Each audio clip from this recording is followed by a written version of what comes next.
Très bien. Je vous invite à prendre dans le livre d'Ésaïe.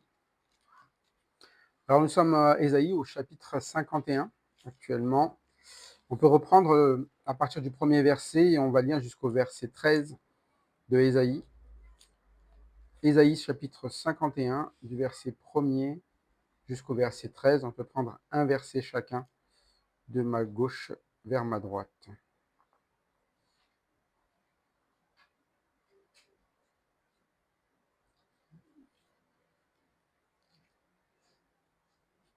Écoutez-moi, vous qui poursuivez la justice, qui cherchez l'Éternel.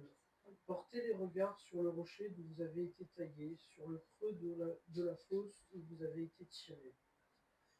Portez les regards sur Abraham, votre père, sur Sarah, qui vous a enfanté. Car lui seul vous est appelé.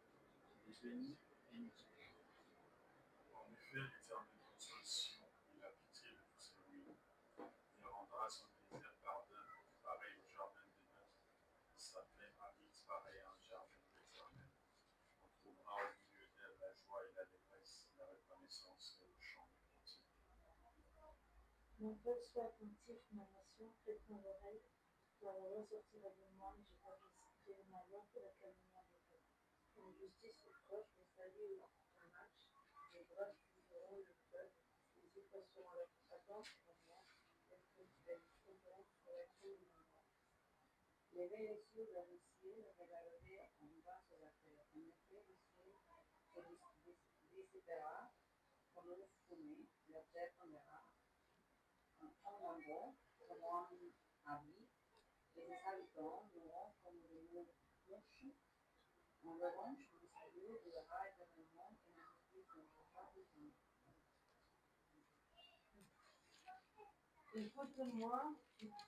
Écoutez-moi, vous qui connaissez la justice, toi les peuples qui portent la loi dans le cœur.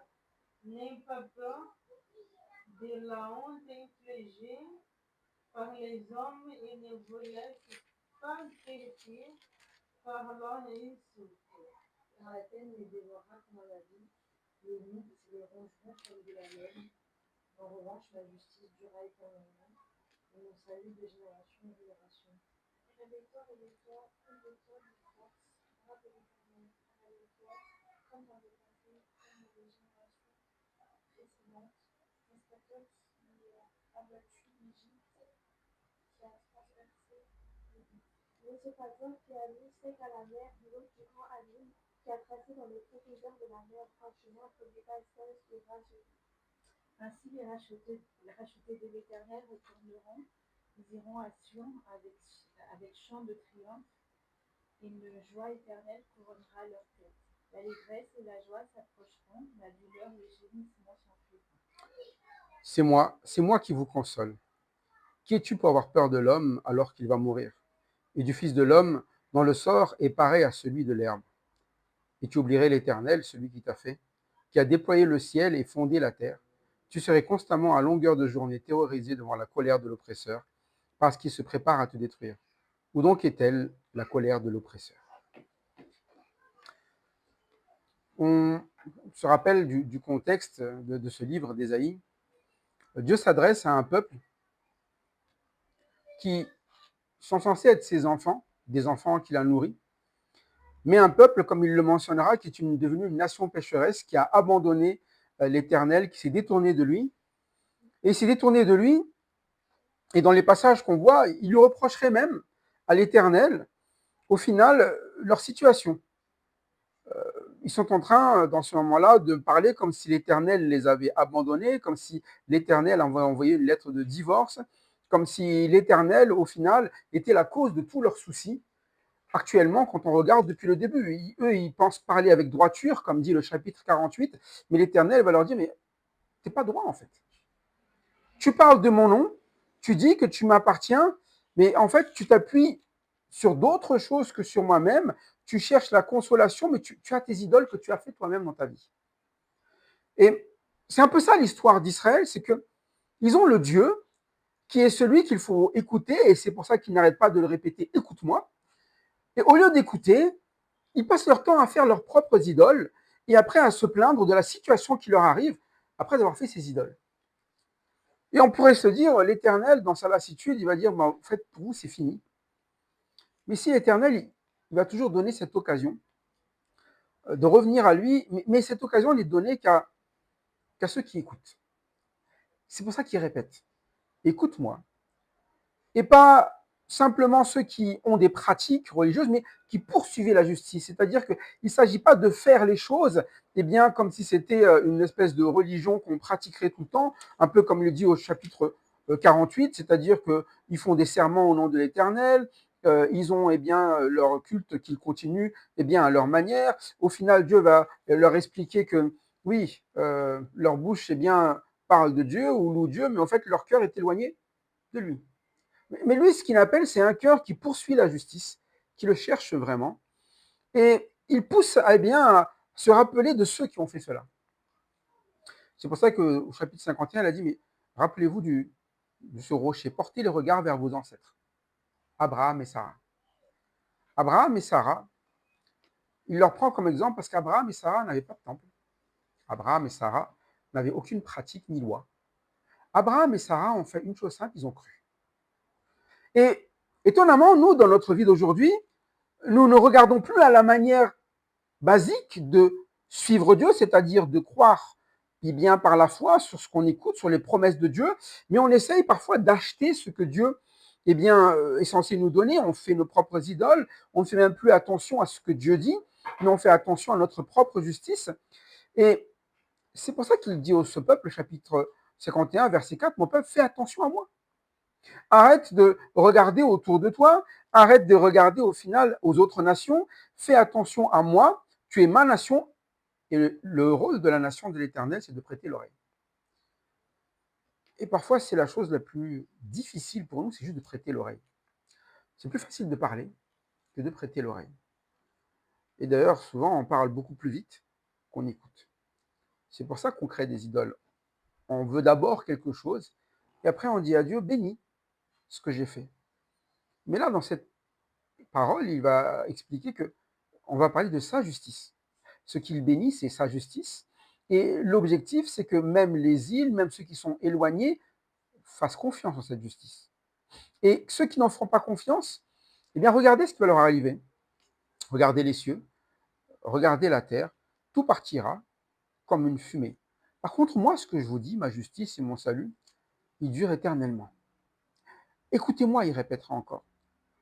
Ceux qui connaissent sa justice, ceux qui portent réellement la loi de Dieu dans leur cœur, comme a été Abraham et Sarah, c'est qu'ils ont veillé à ce que Dieu voulait vraiment dans leur vie, avant de regarder dans la vie des autres, c'est dans leur cœur. De ne pas avoir honte devant les hommes, de ne pas se retrouver terrifié devant les hommes, mais vraiment de faire confiance que si Dieu nous donne une direction, un chemin, c'est celui-là qu'on va prendre jusqu'au bout. Et c'était quand même ça, Abraham et Sarah. Quand ils sont partis, ils ont été appelés pour atteindre un pays promis. Et ils ont dû accepter les choix de Dieu sur la manière de l'atteindre. Accepter les choix de Dieu, même sur des choses impossibles où il devait avoir une descendance. Et c'est cette descendance qui allait prendre possession réellement de tout cela. Quelque chose qu'ils ne pouvaient faire, quelque chose qu'ils ne pouvaient avoir. Accepter le choix de Dieu, de traverser des contrées qui étaient hostiles. Accepter le choix de Dieu, à un moment donné, de bouger à chaque instant selon la volonté de Dieu. C'est ce qu'on appelle la foi. C'est-à-dire que leur vie, elle a été offerte en sacrifice à Dieu. Et c'est ça ce que Dieu veut nous rappeler, c'est une personne qui connaît la justice, c'est une personne qui va être à l'écoute de Dieu et qui va vivre cette justice éternellement et vivre ce salut pour être un témoin de génération en génération, pour que ce salut puisse aller de génération en génération. Parfois, on croit que c'est par nos efforts que la génération d'après peut connaître le salut. Mais l'Éternel va déjà dire, mon salut, en fait, je le donne de génération en génération. Ce n'est pas toi qui vas le donner.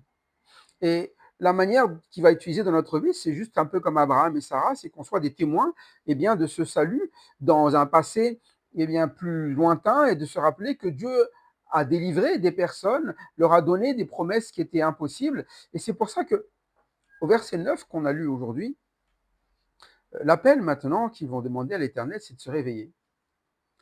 Et de montrer maintenant pour nous cette puissance que l'Éternel avait fait autrefois déjà. De nous rappeler qu'à un moment donné, le Dieu d'autrefois, c'est le Dieu d'aujourd'hui. Parce que c'est bien de rappeler ce qui s'est passé avec Abraham.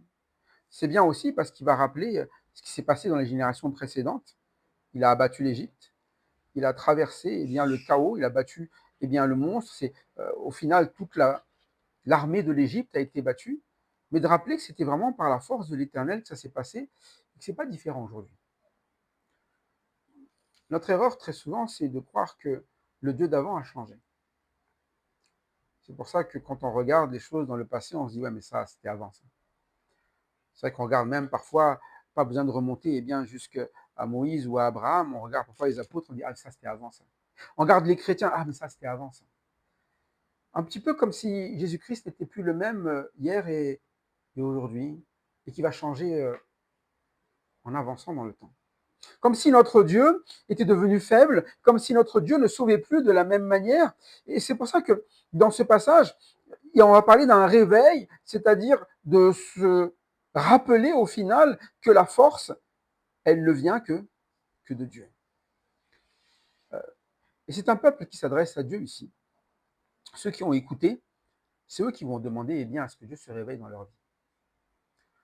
C'est pas que Dieu s'endormait, mais dans notre vie, un peu comme ce que faisaient les Israélites, ils pensaient que Dieu avait lâché, qu'il avait divorcé, mais en fait, ils vont se rendre compte qu'à un moment donné, quand ils écoutent la parole de Dieu, que Dieu veut toujours amener une délivrance dans leur vie, mais il va falloir qu'ils réclament cela.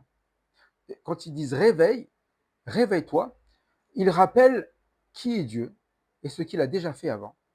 Et ils rappellent que ce qui a été fait avant peut être fait encore aujourd'hui. Et c'est ça notre demande très souvent lorsqu'on prie à Dieu, c'est qu'on veut qu'il vive, plutôt que l'on vive la même chose que ceux qui nous ont précédés. Si nous ne croyons pas que Dieu ne peut nous faire vivre la même chose que ceux qui nous ont précédés, c'est que nous n'avons vraiment pas compris l'évangile. Ceux qui nous ont précédés n'ont jamais fait les choses par leur force, mais par la force uniquement de Dieu. Comme je le rappelle toujours, Moïse n'a jamais ouvert la mer en deux par sa propre force. Ni Abraham n'a réussi à traverser tous ces périples et à avoir un enfant par sa propre force. Ni Israël a réussi à conquérir un pays par sa propre force. C'est parce que l'Éternel a donné des promesses. Et que chacune de ces promesses, lorsque nous les réclamons à Dieu et lorsque nous faisons confiance à ce que Dieu dit, nous allons y participer. C'est pour ça que dans le moment actuel, en fait, ils vont se baser sur une promesse de Dieu qui va simplement être de les relever, de les ramener. Et ils vont se rappeler tout ce que Dieu a fait. N'est-ce pas toi qui as mis à sec la mer, l'eau de la grande mer? C'est pas toi qui as tracé les profondeurs de la mer, un chemin pour le passage et qui pour s'y racheter. Ils veulent se rappeler, mais en fait, c'est toi qui as tout fait. En fait. Et pour nous, dans la vie, le salut n'est pas différent. C'est Dieu qui fait tout. Non seulement le salut, quand on parle de justification, mais dans la sanctification, c'est pas différent. Parfois, on croit que quand Jésus-Christ est mort à la croix pour nous sauver de nos péchés, on se dit c'est lui qui a tout le mérite, mais par contre, dans la sainteté, on essaie de ramener le mérite de l'homme. Ça n'a pas changé. Hein. C'est pour ça qu'il dit, écoute-moi, quand je t'ai fait sortir des pays d'Égypte, est-ce que tu avais une armée? Tu avais des armes? Tu avais quoi pour sortir de là? Et dès le moment où Israël est devenu une armée, un pays, ils se sont crus comment après? Ah ben maintenant, on est un peuple, on est un peu plus fort. Et parfois, on est comme ça en tant que chrétien, dès qu'on est sauvé, là. Maintenant, je suis en Christ et d'un seul coup, on se croit quoi plus fort. Ah, maintenant, je suis capable de tenir ça. Maintenant, il n'y a plus de péché. Maintenant, il n'y a plus de... Non. En fait, ça va toujours être de se ramener à ce Dieu qui va nous sauver de toutes les situations et de se confier en lui dans chaque instant, chaque moment. Parfois, on commence à faire les choses en disant à Dieu, écoute, je le fais, après tu me corriges si j'ai mal fait. Hein. Non. Avant de faire, je demande à Dieu, est-ce que c'est vraiment sa volonté? Et je prie que Dieu me soutienne dans ce que j'ai à faire selon sa volonté. C'est lui qui va toujours choisir mes directions, c'est toujours lui qui va tracer mes chemins, c'est toujours lui, à un moment donné, qui va m'amener une délivrance quand j'accepte de suivre ce qu'il me demande. Vous imaginez un Israël qui refuse de sortir du pays d'Égypte? Non, c'est trop compliqué. Est-ce qu'il y a une délivrance à raconter? Vous imaginez un Israël qui refuse d'aller à la conquête du pays? Oui, vous l'avez imaginé. Et ça a donné quoi? Du coup, ils ont tourné en rond pendant 40 ans. Et pendant 40 ans, au lieu de reconnaître que c'est eux qui ont eu tort, ils ont passé leur temps à quoi? Toute une génération qui a fait son temps à quoi? À murmurer, non? Un peuple qui murmure dans le désert. Et pourtant, Dieu les a gardés malgré leur, eh bien, refus d'écouter Dieu. Il leur a donné la manne, il a veillé sur eux, il les a amenés à marcher pendant tout ce temps-là, il ne les a pas abandonnés non plus, et il a donné la génération d'après d'avoir la conquête du pays. Mais on ne peut pas blâmer Dieu de ce qui nous arrive dans notre vie. Et très souvent, on est là en train de dire, oui, mais bon, je pense que Dieu ne m'a pas donné la vie qu'il faut, et parfois j'entends des gens dire cela, je pense que Dieu ne m'a pas fait de cadeau dans la vie. Je pense que Dieu, il m'a fait plus de tort que... Je pense que Dieu m'a fait des choses plus difficiles que les autres. Non. Parfois, c'est tout juste nous qui avons fait le choix de ne pas faire confiance à Dieu. Parce qu'on a des personnes dans la parole de Dieu qui partent avec rien du tout. Vous avez des enfants comme Samuel, qui grandissent sans parents, qui se retrouvent dans un temple depuis qu'ils sont tout petits, qui, à un moment donné, sont élevés dans un temple et qui sont encore plus bénis que s'ils se trouvent à l'extérieur, qui ont leurs parents, comme les fils d'Élie. Et les 3 fils d'Élie sont plutôt des personnes qui sont comment? En train de pécher constamment. Donc, c'est pas... Et Samuel qui a vécu dans une mauvaise condition, ils ont eu la même condition au final. Ils ont été élevés par Élie. Mais même les fils légitimes se conduisaient beaucoup plus mal que Samuel. Puis vous regardez, quand Moïse était fils de Pharaon, eh bien, c'est pas là qu'il a eu la meilleure conduite. C'est quand il s'est trouvé dans le désert avec plus rien qu'il attachait au final ni à son peuple, ni à l'Égypte, qu'il a commencé à comprendre réellement ce que Dieu voulait de lui. Quand il était fils de Pharaon, il a réglé les problèmes par quoi? Par un meurtre. Et c'est là parfois où on se dit, tiens, les bonnes conditions, c'est parce qu'il y en a qui naissent dans une meilleure vie, d'autres qui... Non, en fait, regardez Job. Là où il a découvert le plus sur le Seigneur, c'est pas quand il avait tout, c'est quand il avait quoi? Rien. Et on retrouve avec Lazare, pareil, et l'homme riche. L'homme riche, c'est celui qui se retrouvait dans la GN, et Lazare, c'est celui qui se trouvait dans le sein d'Abraham. Et parfois, on pense qu'on est avantagé parce qu'à un moment donné, on a vécu une meilleure condition, et c'était le problème d'Israël. Maintenant, ça va. On a notre royaume, ça va, on a tout se passe bien. Ben non, en fait. C'est à ce moment-là où il fallait se rappeler que la seule personne qui mérite la gloire, verset 11, c'est ceux qui vont se rappeler que c'est l'Éternel qui a quoi?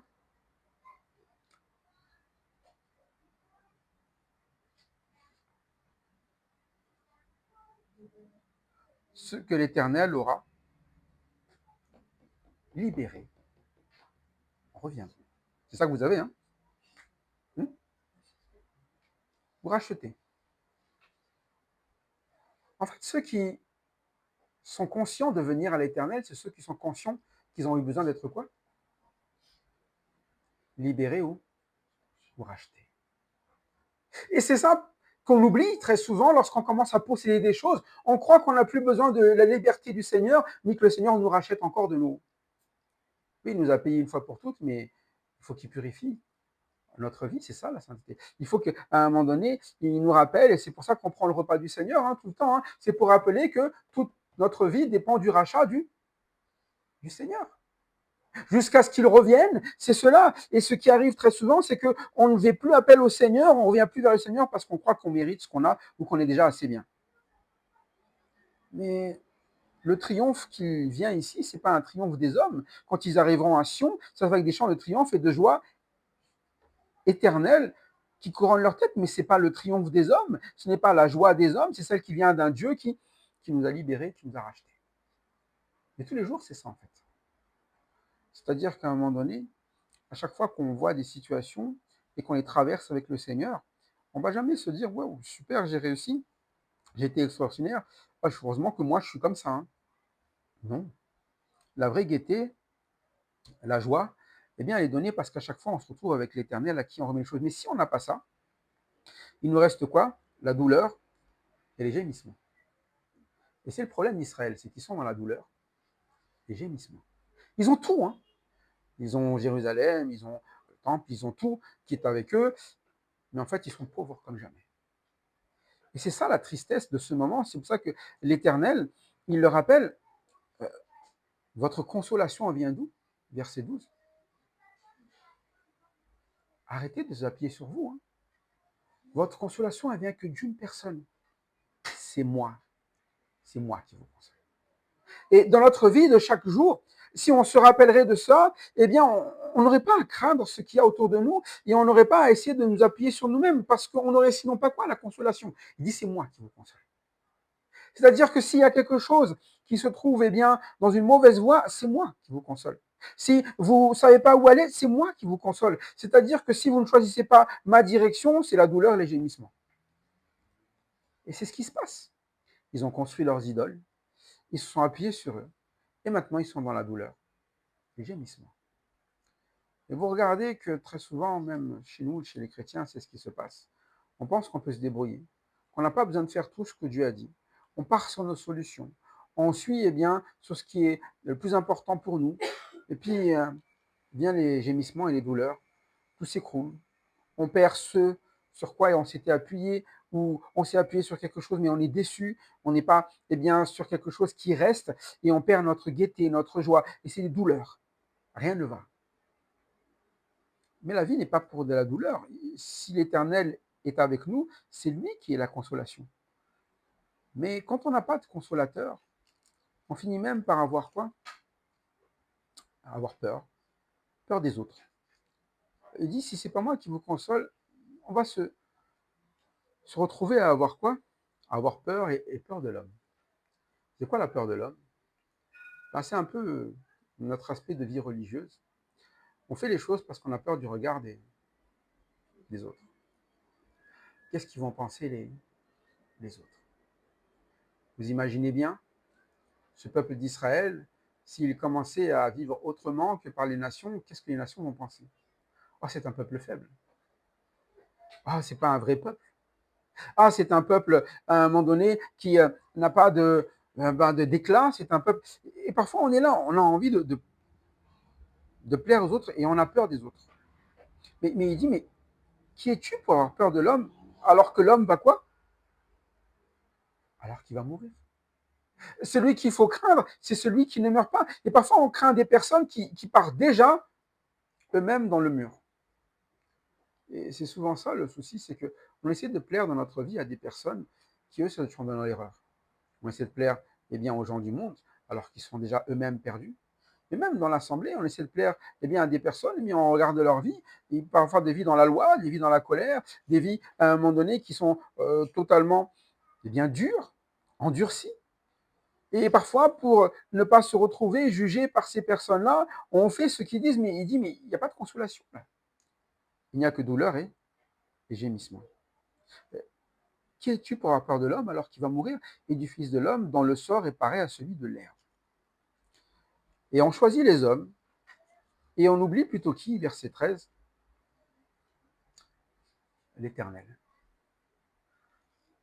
Quand vous allez faire des choix pour, je rappelle toujours, le plus simple, hein, pour une vie de famille même, et pour l'éducation de nos enfants, et puis nos relations même, mari, femme, nos visions même de toutes ces choses-là, parfois on a peur de l'homme, on a peur de la société, parce que la société n'a pas les mêmes idées. Bon, ça passe encore. Et parfois, on a peur même dans l'éducation de l'appliquer parce que les autres vont penser que c'est trop dur, parce que les autres vont penser que c'est trop risqué, parce que les autres vont penser que c'est pas comme ça qu'il faut faire dans notre siècle aujourd'hui. Le problème, c'est que c'est la vision simple de Dieu. Et moi, ce que j'aime avec mon Dieu, c'est qu'il donne les choses claires pour qu'on fasse les choses de manière claire.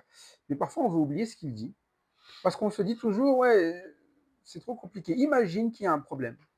Du coup, on a peur encore de l'homme. On a peur que l'homme se trompe. On a peur que l'homme prenne une mauvaise direction. On a peur. Mais on oublie toujours qu'au-dessus de cela, il y a un Dieu. On oublie.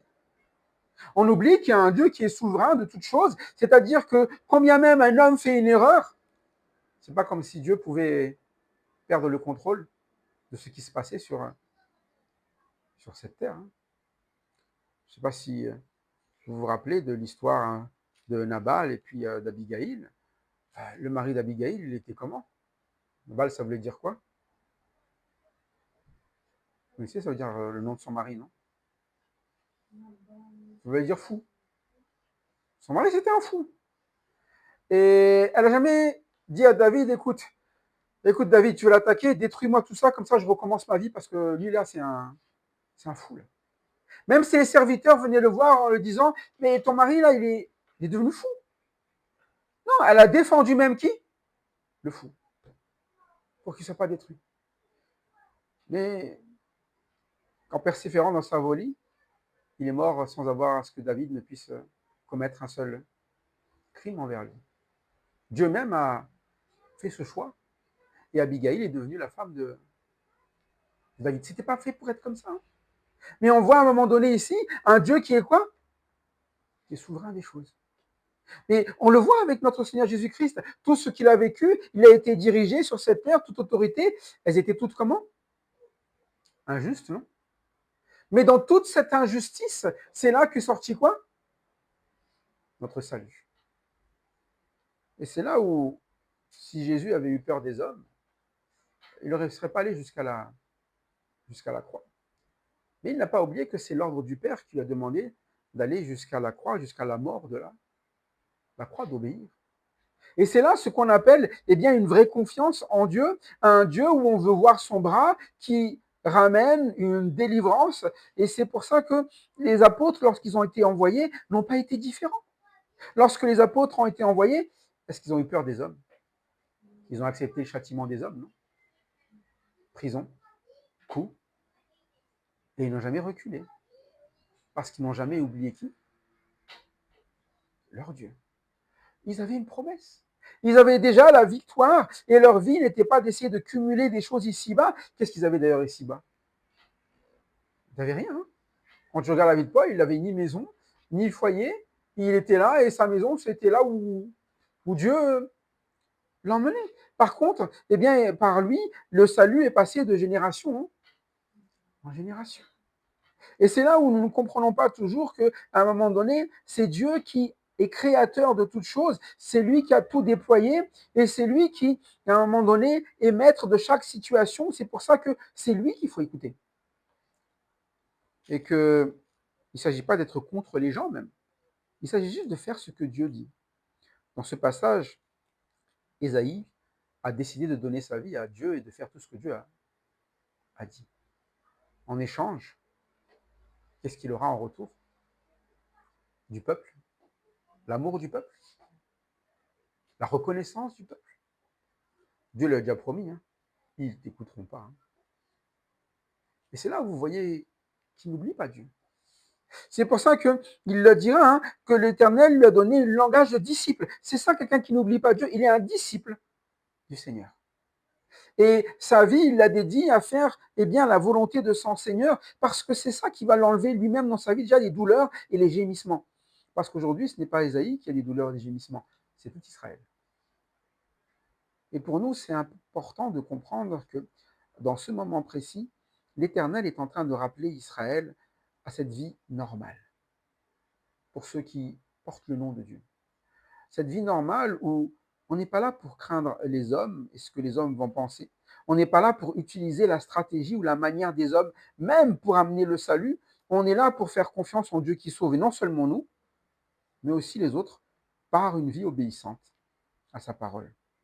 Et c'est pour ça qu'il rappelle, c'est lui qui a déployé le ciel, la terre, et toi, constamment, toute la journée, tu as peur de la colère des oppresseurs, parce qu'ils se préparent à te détruire. Où est la colère de tes oppresseurs? Et c'est là, c'est que les personnes même sur lesquelles eh bien, on veut obéir, suivent en fait, ce sont ceux qui vont nous oppresser. C'est ce qu'on retrouve eh bien, dans le légalisme très souvent, c'est qu'on essaie de suivre le légalisme et en fait, ce sont ceux qui nous oppressent.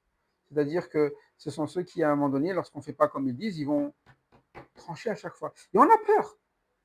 Mais en fait, la foi, ce n'est pas d'avoir peur. La foi, c'est de venir à cette parole et de faire confiance que c'est cette parole qui va changer les gens. Quand j'amène la parole et que je l'enseigne, ce n'est pas pour que les gens aient peur, c'est pour que les gens prennent conscience de la volonté de Dieu de les délivrer de leurs péchés et de ce qui détruit leur propre vie. Et parfois, on oublie que c'est ça, Dieu. Ce n'est pas d'avoir peur, eh bien, parce que j'ai pas fait ceci ou cela, c'est de chercher et ce salut, ce rachat, à cause bien, de notre péché, à cause de notre statut actuel, bien, qui est dans les ténèbres, qui est dans les douleurs, qui est dans le gémissement. Et c'est Dieu seul qui peut nous amener la consolation. Alors, est-ce que c'est notre façon de vivre? Est-ce que nous avons accepté la consolation de Dieu qui, au final, est de laisser bien, conduire notre vie? Ou est-ce que nous avons peur de ce que les hommes pensent et nous essayons de caler bien, sur des systèmes humains pour nous assurer que aucun homme bien, ne va nous dire du mal ou qu'aucun homme bien, ne va nous oppresser? Mais ce que Dieu rappelle ici, c'est qu'il va y avoir toujours de l'oppression. Et c'était la peur d'Israël, c'était d'avoir de l'oppression. L'oppression de la part de qui? Déjà des religieux de leur pays, mais aussi de tous ceux qui sont aux alentours. Et vous avez vu du temps de Jésus, les oppresseurs, ce n'étaient pas les païens. Hein. Les oppresseurs, c'était les pharisiens, les scribes, le grand sacrificateur, qui ont oppressé. Mais certains avaient refusé de suivre Jésus-Christ parce qu'ils avaient peur de qui? D'eux. Certains, comme Nicodème, par peur même, venaient la nuit. Et c'est là où vous voyez qu'à un moment donné, on oublie parfois Dieu, que c'est Dieu qui garde, que c'est Dieu qui amène à traverser toutes les choses qui sont en difficulté, que Dieu a déjà amené les victoires sur les oppresseurs. Et ainsi, c'est ainsi que nous devons avancer dans notre vie. Non pas en ayant peur des oppresseurs, mais en ayant pleinement confiance dans la consolation que Dieu donne dans toute notre vie, quels que soient nos choix, nos décisions. Que Dieu donc prenne la seule place qui devrait être la sienne, c'est-à-dire celle d'un Dieu qui nous sauve et qui nous dirige dans toute notre vie, et qu'ainsi la gloire soit à lui seul et éternellement. Amen.